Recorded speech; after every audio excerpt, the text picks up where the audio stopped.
He photographed his own death, and what the camera captured next made a child cry and a woman forgive the unforgivable. No one imagined that Alexander carried so much weight on his shoulders until the day his heart simply stopped beating. A wedding, party, and baptism photographer, he spent his days capturing happy moments of people he barely knew, while inside him something died a little with each click. The irony was cruel. He recorded the smiles of others while losing the brightness in his own eyes. That Saturday afternoon, during a wedding in a flowery garden, he felt the pain in his chest, saw everything spin, and then darkness. But when he woke up, if that was even waking up, he realized he was standing beside his own body lying on the ground, surrounded by screaming people and paramedics arriving. The strange part came later, when he tried to grab his camera from the lifeless hands of the body that was once his. His fingers went through the equipment as if they were made of smoke, but the camera, it blinked. The display lit up on its own. The shutter fired without anyone touching it, and on the screen appeared something that made Alexander tremble. It wasn't the party, it wasn't the frightened guests. It was himself, translucent, lost, observing his own death. The camera kept photographing, but now it captured the invisible, the untouchable, that which human eyes cannot see. And Alexander understood, in a chill that ran through his soul. His mission hadn't ended with the death of his body. It was only just beginning, and that camera would be the bridge between two worlds that should never meet. Sophia was only 7 years old, but she already carried in her eyes that strange wisdom some children have, as if they saw more than they should, as if the invisible world wasn't so invisible to them. While the adults ran desperately around Alexander's body, calling an ambulance and trying to revive the photographer, the little girl remained quiet in a corner of the garden, dressed in her pink flower girl dress, staring fixedly at something no one else could see. Her parents thought it was trauma, that the sight of death had frightened the child who was too sensitive for grown-up parties. But Sophia wasn't scared. She was curious, because beside that fallen man, there was another man standing, bright and confused, holding a light in his hands that pulsed like a heart. When everyone moved away and the paramedics covered the body with a white sheet, Sophia slowly approached the camera left on the ground. Her little fingers touched the equipment and, in that instant, she heard it. A male voice, muffled, desperate. "Someone? Can anyone hear me?" The girl's eyes widened and she whispered back, "I can hear you." The silence that followed was deafening, even for the dead. Alexander, on the other side of that impossible veil, felt for the first time since his heart stopped. Hope.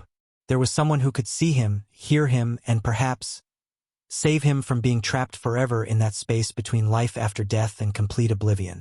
But what could a 7-year-old child do in the face of a mystery that neither science nor the Bible could fully explain? Alexander had always thought his life was too small, too insignificant. He had spent 42 years recording the best days of others while his own dissolved into monotony and silent regrets. He never married, never had children, never took that trip he'd dreamed of since he was young. He kept postponing as if he had all the time in the world until time ran out. Now, trapped in that translucent state between worlds, looking back through the invisible lenses of his own existence, he finally understood. It wasn't about greatness, fame, or recognition. It was about presence. Each wedding he photographed held a love story. Each baptism, a promise of the future. Each birthday, a celebration of life. He had been there, a silent witness to people's most sacred moments, and hadn't realized the privilege that represented. But the deepest revelation came when Sophia touched his camera and that channel opened between them. For the first time since crossing the veil, Alexander felt he wasn't just wandering aimlessly. There was a greater purpose, a mission that transcended his limited understanding of life after death. The camera, that faithful companion of so many years, had transformed into something more. A spiritual tool, capable of revealing hidden truths, of exposing secrets buried in the shadows of the human soul. And he, the mediocre photographer who never felt special, now had before him the chance to do something extraordinary. Only one frightening question remained. Were the living ready to see what the dead see? Does the truth set you free, or imprison you even more? The first photo the camera revealed, after Sophia took it home hidden in her backpack, was of a man smiling beside his wife at the altar. Nothing unusual, right? Wrong. Because behind him, translucent and almost imperceptible, was the shadow of another woman. A woman Sophia recognized from old family photos. The first wife, the one he swore he'd gotten over, but whose memory held him like invisible chains. The girl showed the image to her mother, who snatched the camera from her hands with a stifled scream. "Where did you get this? You can't go around messing with other people's things." But it was too late. Sophia had already seen other photos, dozens of them, all revealing what people hid with perfect smiles and rehearsed poses. Lies, betrayals, unresolved hurts, unrequited loves. Everything there, recorded by the merciless lens of a camera that now saw souls. Alexander watched, helpless and fascinated, as his camera unveiled secret after secret. He began to understand the weight of it. Life after death wasn't just about eternal rest or divine judgment, as the Bible said. It was about raw truth without filters, without masks. And science, with all its cold logic, could never explain why some souls remained trapped, tied to the living by invisible threads of guilt, resentment, and unresolved love. Each photograph was a broken mirror of the human condition, and the more Alexander saw, the more he realized a terrifying truth. People weren't afraid of death. They were afraid of being seen, truly seen, in all their imperfection and vulnerability. And now, he had in his hands the power to expose all of this. But should he? Alexander began to realize he wasn't alone in that limbo between life and life after death. There were others, dozens of spirits wandering the same places where they died, trapped by something stronger than chains, their own unresolved emotions. He saw a young man standing eternally at a crossroads, waiting for the girlfriend who would never arrive. A mother circling her son's empty room, unable to accept he had grown up and left. An old man sitting on a park bench, reliving conversations with friends who no longer remembered him. And they all had something in common. They couldn't move forward because they were still attached to what they'd left behind. Science would call this illusion, collective hallucination, but Alexander knew, felt in his very essence, that this was real. Life after death existed, yes, but not the way the Bible promised nor the way science denied. It was something in between, a state of waiting where each soul needed to learn to let go before flying. It was then that Alexander understood his true mission. He wasn't there just to be seen or to reveal secrets. He was there to help these trapped souls find their way to the light. And for that, he would need Sophia's help and that blessed camera. Each photo she took wasn't just a revelation. It was an opportunity for healing, an invitation for the living and the dead to finally talk, forgive, say goodbye. Alexander understood that his purpose had always been there, hidden behind every click he'd made in life. He was a bridge. And now, even without a body, even invisible to almost everyone, he would have the chance to truly make a difference. But would Sophia, so young and fragile, bear the weight of being the messenger between two worlds? And more importantly, was the world ready to believe? Sophia had always been the forgotten child at family parties, the one who stayed in the corner playing alone while adults laughed loudly and other children ran through the garden.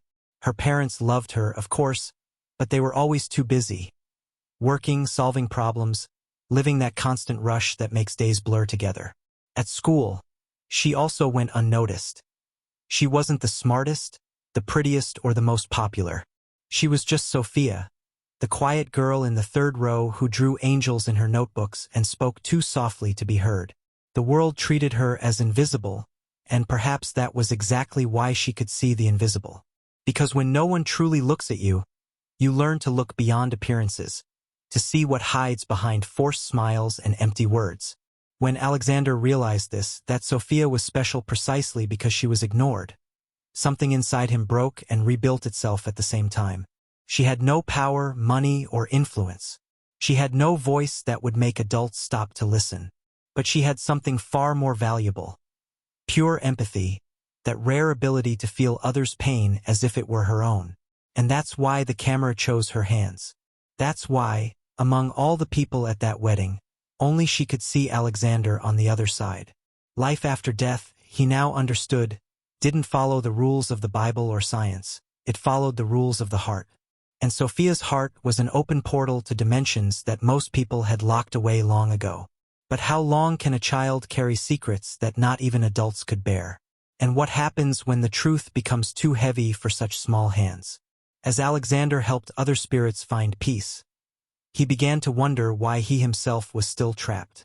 Why, unlike those he freed, couldn't his own soul move forward? The answer came on a rainy afternoon, when Sophia pointed the camera at an old mirror in her grandmother's house and, in the revealed photo, Alexander saw something that made him crumble. It wasn't just his translucent image appearing there. Behind him, almost erased by time but still painfully present, was the silhouette of a woman. Marina, the love he let slip away 20 years ago out of fear, out of cowardice, thinking he'd have other chances. She had waited, sent letters, called dozens of times, until one day she stopped, and Alexander, a coward to the end, never had the courage to tell the truth. That he loved her, that he was afraid of not being enough, that he'd rather live without her than risk truly losing her. The Bible speaks of forgiveness, of how God forgives the repentant. Science speaks of brain chemistry, of how guilt and remorse are just synapses firing patterns. But there, trapped between worlds, Alexander discovered that life after death had its own rules. And the main one was this: no one was holding him there. Not God, not the devil, not incomprehensible cosmic forces. He trapped himself. Guilt was a chain he himself had forged, link by link, during 2 decades of silence and cowardice. And now, even wanting to scream, even wanting to ask for forgiveness, Marina was no longer there to hear. She had moved on, married, had children, built a life where he was just a blurred memory. How does someone free themselves when the person who needs to forgive you doesn't even remember why they should? Sophia did something no adult would have the courage or innocence to do. She looked for Marina, not with elaborate words or rational explanations, but with the camera in her hands and a childlike faith that love never dies completely. It just transforms, waits, whispers from the other side.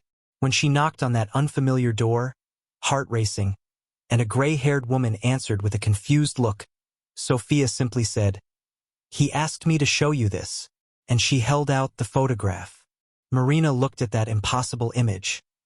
Alexander translucent, surrounded by light, with eyes full of a pain she recognized instantly because she'd felt the same, and something inside her broke. Not from sadness, but from relief. Because for 20 years, she'd wondered if it had been her fault, if she hadn't been enough, if he'd never truly loved her. And now, through the innocent eyes of a child and a camera that defied all laws of science and faith, she finally had her answer. Marina whispered to the photo, tears streaming down her face, "I forgive you, and I hope you forgive yourself too." And in that instant, Alexander felt it. Felt the chains dissolving like smoke in the wind. Felt his spiritual body become lighter. Felt a warm light enveloping him in a way that not even the Bible could adequately describe. Life after death wasn't punishment or reward. It was just continuation, transformation, a new chance to learn what we didn't learn while we were breathing. The camera's last click captured something extraordinary. Alexander smiling, truly smiling, as he dissolved into particles of golden light. And Sophia, with her 7 years of ancient wisdom, understood what adults take lifetimes to accept. That love is the only thing that crosses through death, that forgiveness is the key that opens all prisons, and that sometimes, just sometimes, we receive one last chance to make peace with our own heart. And so, with one last click of light, Alexander finally freed himself. Not because someone saved him, not because he found definitive answers about life after death in the Bible or in science, but because he learned the hardest lesson a soul can learn, that forgiveness begins within ourselves. Sophia kept that camera in a safe place, knowing that one day, when the world was ready, she would use it again. Because there are thousands of Alexanders out there, trapped not by death, but by invisible chains of guilt, fear, and unspoken love. And there are thousands of Sophias too, sensitive people, ignored, invisible to the world's eyes, but capable of seeing what truly matters. Now I ask you, and I want you to reflect honestly, what chains are you carrying? What words did you leave unsaid? What forgiveness do you need to offer, to others or to yourself? Life after death may be a mystery that science hasn't completely deciphered yet, and that the Bible describes in ways we don't always understand. But one thing is certain. Life before death is the only one over which we have complete control. And if you're breathing, if your heart is still beating, then there's still time. Time to love without fear, to ask for forgiveness, to release the weight that isn't yours to carry. This isn't just Alexander's story. It's the story of all of us, imperfect beings, struggling to make sense of a world that doesn't come with an instruction manual, trying to balance reason and faith, science and spirituality, the visible and the invisible. And if you made it here to this final moment, it's because something in this story struck a chord within you. Don't ignore that calling. Don't leave for tomorrow what your heart is asking you to do today. Tell me in the comments. Do you believe there's life after death? Have you ever felt the presence of someone who departed? What chains do you need to break to finally be free? I want to read your story. I want to know what you carry in your heart. Because sometimes, sharing is the first step to setting yourself free. If the story moved you, if it made you think, feel, question, then it fulfilled its purpose. But don't let the transformation stop here. Subscribe to this channel, turn on notifications, and join this community of courageous souls who believe there's always a new chance. Always a light at the end of the tunnel. Always hope. Even when everything seems lost. Because in the end, my friend, death is not the end. Silence is not permanent. And love? Love, that crosses all worlds, all dimensions, all time and space. And as long as there is love, there will be life. Always. See you in the next story. And remember, you are not alone on this journey. You never were.